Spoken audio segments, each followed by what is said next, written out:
ವಿಶ್ವತಚ್ಚಕ್ಷುರುತ ವಿಶ್ವತೋ ಮುಖೋ. ಭಗವಂತ ವಿಶ್ವತಚ್ಚಕ್ಷು, ಎಲ್ಲ ಕಡೆ ಸಹಸ್ರ ಶೀರ್ಷ ಪುರುಷ ಸಹಸ್ರಾಕ್ಷನಾಗಿದ್ದಾನೆ. ಅವನು ನೋಡೋ ಅಂತ ಹೇಳುವಂತೆ, ನಮ್ಮಂತೆ ಹೇಳುವಂತೆ ಹೇಳ್ತಾರ? ಅಂದರೆ ಹೇಗೆ ನೋಡು, ಕರುಣಾಮೃತ ಪೂರ್ಣಾಭ್ಯಾಂ ಲೋಚನಾಭ್ಯಾಂ ವಿಲೋಕಯ. ನೀನು ನನ್ನ ಮೇಲೆ ಅನುಗ್ರಹೋನ್ಮುಖದಿಂದ, ಕರುಣಾಮೃತದ ಪೂರ್ಣವಾಗಿರುವಂತಹ ಲೋಚನದಿಂದ ನನ್ನನ್ನು ನೋಡು, ನಗಣ್ಯನಾದ ನನ್ನಂತಹ ಭಕ್ತನನ್ನು ನೀನು ಉದ್ಧರಿಸು ಎಂಬುದಾಗಿ ಹೇಳುವಂತಹ ರೀತಿಯಲ್ಲಿ ದಾಸರು ಕೂಡ ಸುಪ್ರಭಾತದ ಒಂದು ಸಂಕೀರ್ತನೆಯನ್ನು ಇದೇ ನಿಟ್ಟಿನಲ್ಲೇ ಮಾಡಿದ್ದಾರೆ. ಅವನಿಗೆ ಬೆಳಕಾಯಿತು ಅಂತಲ್ಲ, ಅಥವಾ ಅವನಿಗೆ ಎಚ್ಚರಿಕೆ ಆಗಲಿ ಅಂತ ಅಲ್ಲ. ನಿನ್ನ ಸುಪ್ರಭಾತವನ್ನು ಹೇಳಿದರೆ ನಮಗೆ ಸುಪ್ರಭಾತ ಆಗುತ್ತೆ. ನಿನ್ನ ಸುಪ್ರಭಾತವನ್ನು ಗಾಯನ ಮಾಡಿದರೆ ನನ್ನ ಜೀವನವೇ ಸುಪ್ರಭಾತ. ಅದರ ಬೆಳಗ್ಗಿನ ಜಾವ ಒಳ್ಳೆಯ ರೀತಿಯಲ್ಲಿ ನಾನು ಜೀವನವನ್ನು ಕಳೀತೇನೆ ಎಂಬುವಂತಹ ಭಾವದಿಂದ. ಯಾಕೆ ಅಂದರೆ ಬೆಳಿಗ್ಗೆ ವ್ಯಕ್ತಿಯ ವಿಶೇಷವಾಗಿರುವಂತಹ ಧ್ಯಾನಕ್ಕೆ ಅನುಕೂಲವಾಗಿರುವ ಒಂದು ಸಮಯ. ಹಾಗಾಗಿ ಬೆಳಿಗ್ಗೆ ನಾವು ಏನು ಪ್ರಾರಂಭ ಮಾಡ್ತೇವೋ ಅದೇ ಮುಂದುವರಿಯುವಂಥದ್ದು. ಹಾಗಾಗಿ ನಿನ್ನ ಸ್ಮರಣೆಯಿಂದ ಪ್ರಭಾತವಾಗಲಿ ಎಂಬುದಾಗಿ ಹೇಳ್ತಾ ಇದ್ದಾರೆ. ಹೇಳುವಾಗ ಅಲ್ಲಿ 7 ನಾರಾಯಣ 7 ಲಕ್ಷ್ಮೀರಮಣ ಅಂತ ಹೇಳ್ತಾ ಇದ್ದಾರೆ. ತಿರುಪತಿ ಹತ್ರ ಬಂದಿದ್ದಾರೆ. 7 ಬೆಳಗಾಯಿತು ಸ್ವಾಮಿ, ಬೆಳಗಾಯಿತು 7 ಅಂತ ಹೇಳ್ತಾ ಇದ್ದಾರೆ. ನಮಗೆಲ್ಲ ಕೇವಲ ಹೊರದೃಷ್ಟಿ ಇರುವ ನಮಗೆ ಬೆಟ್ಟದ ಮೇಲೆ ಕಿರಣಗಳು ಬಂದದ್ದು ಮಾತ್ರ ಗೊತ್ತು. ಆದರೆ ಪುರಂದರದಾಸರಿಗೆ ಹಾಗಲ್ಲ, ಅವರಿಗೆ ಒಳಗೂ ಹೊರಗೂ ಬೆಳಕಾಗಿದೆ. ಆದ್ದರಿಂದ ಅಂತರ್ಯಾಮಿಯಾದ ಬಿಂಬರೂಪಿಯ ಒಂದು ದರ್ಶನ ಅವರಿಗಾಗಿದೆ. ಹಾಗಾಗಿ ನಾರಾಯಣ 7 ಅಂತ ಕೊಂಡಾಡ್ತಾ ಇದ್ದಾರೆ. ಅಲ್ಲಿ 2 ಏಳಯ್ಯ ಬೆಳಗ 7 ನಾರಾಯಣನೇ 7 ಲಕ್ಷ್ಮೀರಮಣ ಅಂತ ಹೇಳುವಾಗ ಅಲ್ಲಿ ಒಂದೊಂದು ಭಾವವನ್ನು ಹೊರ ಹಾಕ್ತಾ ಇದ್ದಾರೆ. ನಾರಾಯಣ ಎಂಬುವಂತಹ ಶಬ್ದ ಇದೆಯಲ್ಲ, ಅದು ಮೂಲ ರೂಪ. ನಾರಾಯಣ ಎಂಬುವಂತಹ ರೂಪ ಮೂಲ ರೂಪ. ನಾರಾಯಣ ಎಂಬುವಂತಹ ಮಂತ್ರ ಮೂಲ ಮಂತ್ರ. ಯಾಕೆ? ತಂತ್ರಸಾರದಲ್ಲಿ ಆಚಾರ್ಯರು ತಿಳಿಸ್ತಾರೆ, ಭಗವಂತನು ಓಂಕಾರ ಪ್ರತಿಪಾದ್ಯನಾಗಿದ್ದಾನೆ. ಆ ಓಂಕಾರವು ಅಷ್ಟಮಾತ್ರೆಯಿಂದ ಕೂಡಿದೆ. ಓಂಕಾರದಲ್ಲಿ ಸಾಮಾನ್ಯ ನಮಗೆ ಯೋಚನೆ ಮಾಡಿದರೆ ಅಕಾರ ಉಕಾರ ಮಕಾರ ಗೊತ್ತಾಗಬಹುದು. ಆದರೆ ಅಕಾರ ಉಕಾರ ಮಕಾರ ನಾದ ಬಿಂದು ಘೋಷ ಶಾಂತ ಅತಿಶಾಂತ ಎಂಬುವಂತಹ 8 ಮಾತ್ರೆಗಳಿಂದ ಕೂಡಿದೆ. ಆದರೆ ಆಚಾರ್ಯರು, ಪಂಡಿತಾಚಾರ್ಯರು ಹೇಳುವಾಗ ಅನಂತ ಮಾತ್ರಾಂತ ಮುದಾಹರಂತಿಯಂ ತ್ರಿಮಾತ್ರ ಪೂರ್ವಂ ಪ್ರಣಯೋಚ್ಚ ಎಂಬುದಾಹ. ಶ್ರೀಮದಾಚಾರ್ಯರು ಓಂಕಾರದಲ್ಲಿ 3 ಅಲ್ಲ, 8 ಅಲ್ಲ, 1000 ಅಲ್ಲ, ಲಕ್ಷ ಅಲ್ಲ, ಅನಂತ ಮಾತ್ರೆಗಳನ್ನು ಅವರು ಅದರಲ್ಲಿ ಕಂಡುಕೊಳ್ತಾ ಇದ್ದರಂತೆ. ಹಾಗೆ ಆ ಓಂಕಾರ ಅಷ್ಟಮಾತ್ರೆಗಳಿಂದ ಕೂಡಿರುವಂಥದ್ದು. ಅದರಿಂದ ಪ್ರಾದುರ್ಭೂತವಾಗಿರುವಂಥದ್ದೇ ನಾರಾಯಣ ಅಷ್ಟಾಕ್ಷರ. ಓಂಕಾರದಲ್ಲಿ 8 ಮಾತ್ರೆಗಳು, ಅದರಿಂದ ಹೊರಹೊಮ್ಮಿರುವಂತಹ ನಾರಾಯಣ ಮಂತ್ರವು ಅಷ್ಟಾಕ್ಷರ, ಅಷ್ಟವಾಗಿರುವ ಅಕ್ಷರಗಳಿಂದ ಕೂಡಿರುವಂಥದ್ದು. ಹಾಗಾಗಿ ಇದು ಮೂಲ ಮಂತ್ರ. ನಾರಾಯಣ ಮೂಲ ರೂಪಿಯಾದವರು. ಅನ್ನಮಯ, ಪ್ರಾಣಮಯ, ಮನೋಮಯ, ವಿಜ್ಞಾನಮಯ, ಆನಂದಮಯ ಎಂಬುವಂತಹ ಆನಂದಮಯ ಕೋಶಕ್ಕೆ ದೇವತೆ ನಾರಾಯಣ.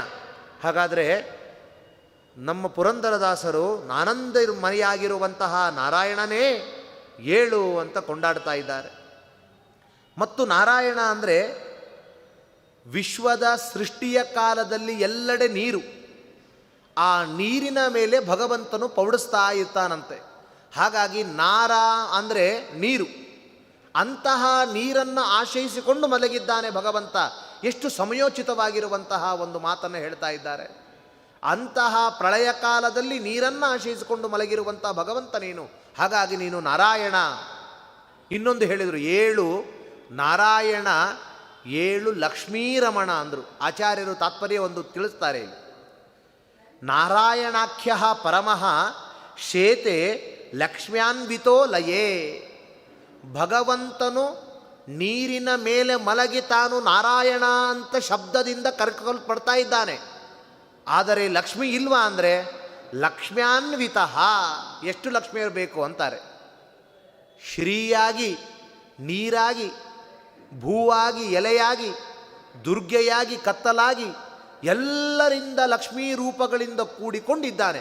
ಹಾಗಾದರೆ ನಾರಾಯಣ ಮಾತ್ರ ಅಲ್ಲ, ಪುರಂದರಾಸರು ಹೇಳಿದರು ಲಕ್ಷ್ಮೀ ರಮಣ, ನೀನು ಆ ಸಂದರ್ಭದಲ್ಲೂ ಲಕ್ಷ್ಮೀ ಸಹಿತನಾಗಿಯೇ ಇರ್ತಾ ಇದೆ ಸ್ವಾಮಿ. ಆಮೇಲೆ ಅಂತಹ ನೀನು ಏಳು ಅಂತ, ಎಂತಹ ಯಾವ ರೀತಿಯಲ್ಲಿ ಪ್ರಳಯ ಕಾಲದಲ್ಲಿ ನೀರಿನಲ್ಲಿ ಕತ್ತಲೆಯಲ್ಲಿ ನೀನು ಮಲಗಿದ್ದಿ. ಸೃಷ್ಟಿ ಮಾಡುವಾಗ ಜೀವಿಗಳ ಹೃದಯದ ಗುಹೆಯ ಕತ್ತಲಲ್ಲಿ ಅಡಗಿದವನಾಗಿದ್ದಿ. ಅಂತಹ ನೀನು ಏಳು ಅಂತ ಹೇಳ್ತಾ ಇದ್ದಾರೆ. ಹೇಗೆ ಹೇಳಬೇಕು? ಗಜೇಂದ್ರನಿಗಾಗಿ ಬಂದಂತೆ, ದ್ರೌಪದಿಗಾಗಿ ಬಂದಂತೆ, ಧ್ರುವನಿಗಾಗಿ ಎದ್ದಂತೆ ಆ ರೀತಿ ಬಂದು ನಮ್ಮನ್ನು ಅನುಗ್ರಹಿಸು ಎಂಬುದಾಗಿ ಕೇಳ್ತಾ ಇದ್ದಾರೆ. ಇನ್ನು ಏಳು ನಾರಾಯಣ ಎಂಬುದಾಗಿ ನಾರಾಯಣ ಶಬ್ದ ಮೂಲ ರೂಪದ ಒಂದು ಚಿಂತನೆಯನ್ನು ಕೊಟ್ಟರು. ಇನ್ನು ಏಳು ಶ್ರೀಗಿರಿಯ ಒಡೆಯ ವೆಂಕಟೇಶ, ಇಲ್ಲೂ ಹಾಗೆ ಏಳು ಗಿರಿ, ಏಳು ಎಂಬುದು ಏಳು, ಎದ್ದೇಳು ಅಂತಲೂ ಮಾಡ್ಬೋದು. ಏಳು ಏಳು 1 2 3 7 ಅಂತಹ ಗಿರಿಗೆ ಒಡೆಯನಾಗಿದ್ದಿ ಸ್ವಾಮಿ ನೀನು ವೆಂಕಟೇಶ ಅಂತ ಹೇಳ್ತಾ ಇದ್ದಾರೆ. ಇದು ಮೇಲ್ನೋಟದ ಒಂದು ಅರ್ಥ, ಆದರೆ ಇದರ ಆಧ್ಯಾತ್ಮಿಕ ಅರ್ಥ ಪುರಂದರದಾಸರಿಗೆ ರುಚಿ. ಅವರು ಉಪನಿಷತ್ತಿನ ಮಾತನ್ನು ಹೇಳ್ತಾ ಇದ್ದಾರೆ. ಐತರೇಯ ಉಪನಿಷತ್ತಿನಲ್ಲಿ ಹೇಳುವಾಗ ತಾಹ ಏತಾಹ ಶೀರ್ಷನ್ ಶ್ರಿಯ ಶಿತಾಶ್ಚಕ್ಷು ಶ್ರೋತ್ರಂ ಮನೋವಾಕ್ ಪ್ರಾಣ. ಅಧ್ಯಾತ್ಮದ ಯೋಗ ಸಾಧನೆಯಿಂದ ಔನ್ನತ್ಯಕ್ಕೆ ಏರಿರುವಂತಹ ಭಕ್ತರ ಶಿರಸ್ಸೇ ಭಗವಂತನಿಗೆ ಶ್ರೀಗಿರಿ ಅಂತೆ.